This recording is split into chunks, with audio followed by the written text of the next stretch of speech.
बस इस चंचल बुद्धि को अचंचल करना है। ये मन और बुद्धि ने ही हमें बांध दिया भ्रमात्मक माया में।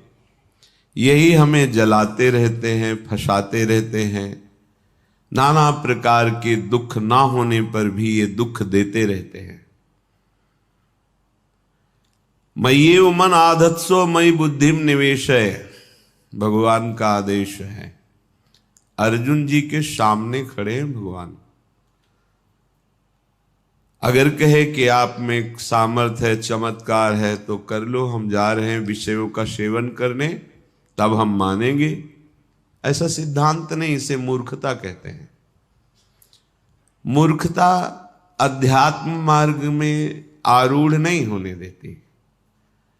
यदि आपके अंदर पिपाशा भगवत मार्ग की नहीं है तो भगवान के समीप रहते हुए भी आप माया जनित बंधन में ही रहेंगे, समीप रहते हुए भी। देख तो रहा है दुर्योधन भगवान के सच्चिदानंद बप्पू को क्या परिवर्तन हो रहा है। उपदेश भी कर रहे श्री भगवान, तो श्री भगवान से कह रहा है कि आप ऐसा न समझे कि मैं धर्म को जानता नहीं हूं। धर्म को जानता हूं पर मेरी रुचि नहीं है, अधर्म में मेरी रुचि है। यदि आपकी वृत्ति भगवद विरोधी आचरणों में सुखपूर्वक विचरने का भाव रखती है तो कोई आपका परिवर्तन नहीं कर सकता। कहीं भी चले जाओ आपका परिवर्तन आपसे होगा। जब आप विकल होंगे दिव्य रस प्राप्ति के लिए तो सब संयोग काम करेगा। नहीं तो आपको संतों की कृपा से बड़ा सा बड़ा पद मिल जाए, बड़ी सी बड़ी व्यवस्था मिल जाए। ये सब कल सुना आपने सत्संग में, शास्त्रावाव अर्जुन को भगवान दत्तात्रेय की कृपा से विमान मिला, ऐश्वर्य मिला, सब नष्ट भ्रष्ट हो गया। ये मन और बुद्धि भगवान में जितना हमको प्रयास, ऊर्जा, शक्ति, बल दिया है, हमें अर्पित करना है भगवान में। ये अभ्यास से होता है। आप रात दिन जब इस बात का अभ्यास करेंगे कि आपका मन, आपकी बुद्धि प्रभु में अचल हो जाए, तो हो जाएगी, पक्का हो जाएगी। पर आप अभ्यास नहीं करते। आप सोचते हैं कि कोई ऐसा चमत्कार प्रकट कर दे, तो हम आपको कहते हैं ऐसा कोई चमत्कार नहीं है। शास्त्रों के स्वाध्याय से और संतों के संग से और उनके वचनों की कृपा प्रसाद से ऐसा अनुभव हुआ है। आपको करना होगा। संपूर्ण शास्त्रों में भगवत प्राप्त महापुरुषों की ही वाणी है और वो अपने निज जनों को सामने ही उपदेश करते हैं। पर वो कहते हैं कि यदि मुझे जानना है, मुझे पाना है, तो तुमको अपना मन समर्पित करना होगा, अपनी बुद्धि समर्पित करनी होगी। ये आपका कार्य है। आप अपने मन और बुद्धि को विषयों में लगाएं, मनमानी आचरणों में लगाएं, कुतर्क विचारों में लगाएं, फिर भगवदानंद नहीं। ये तो अत्यंत श्रद्धा और विश्वास से है। वचनों पर श्रद्धा विश्वास करके जब आगे बढ़ा जाता है तो भगवत कृपा से हृदय में प्रकाश होता है। जैसे अभी आंख मूंदो तो अंधकार नजर आएगा, फिर आंख खोलो या मूंदो एक ही बात नजर आती है। वो नजरों में बैठ जाते हैं।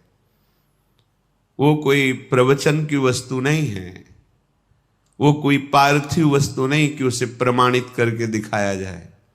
तो अनुभव गम में भजे ही जय संता। जो आपको नाम मिला है, मंत्र मिला है, इस पावन भूमि में बैठने का सौभाग्य मिला है, यहां की बड़ी सी बड़ी पदवी मायाकृत है। आज है, कल नहीं रहेगी।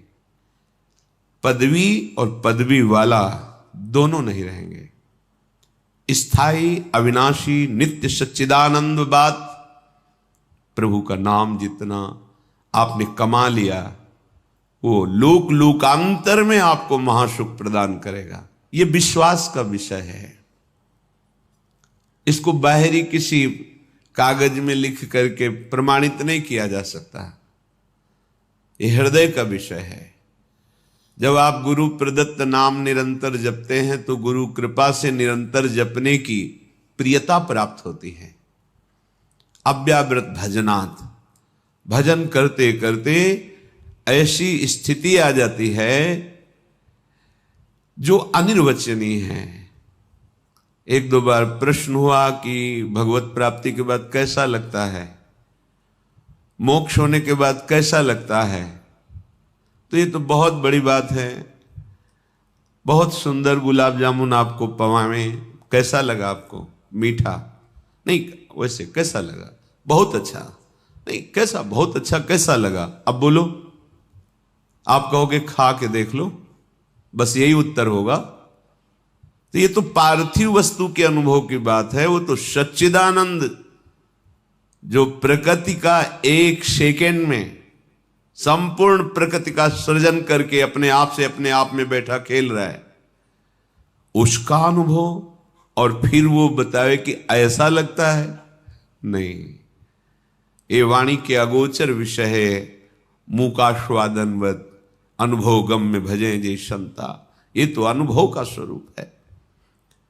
तिल भर पृथक न रहा, बढ़ चला परम नवीन अतुल रस रंग। कभी बढ़ी व्याकुलता होती, फिर जब होता अमिलन भान। तुरत प्रकट हो कर स्मृति में तुम करते सुखद स्पर्श का दान। तब से कभी वियोग कभी मिलन होता, फिर कभी मिलन संभोग। रहती प्रिय अनुभूति बाहे, अंतर रहता नित रस संयोग। ये स्थिति जागृत होती है।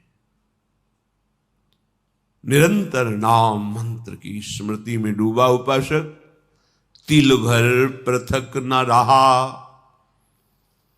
तिल भर भी अब अंतर नहीं रह गया। किसी ने प्रश्न किया, क्या जीव कभी भगवान हो सकता है क्या? अभी आप जानते नहीं हैं, जीव कभी हुआ ही नहीं।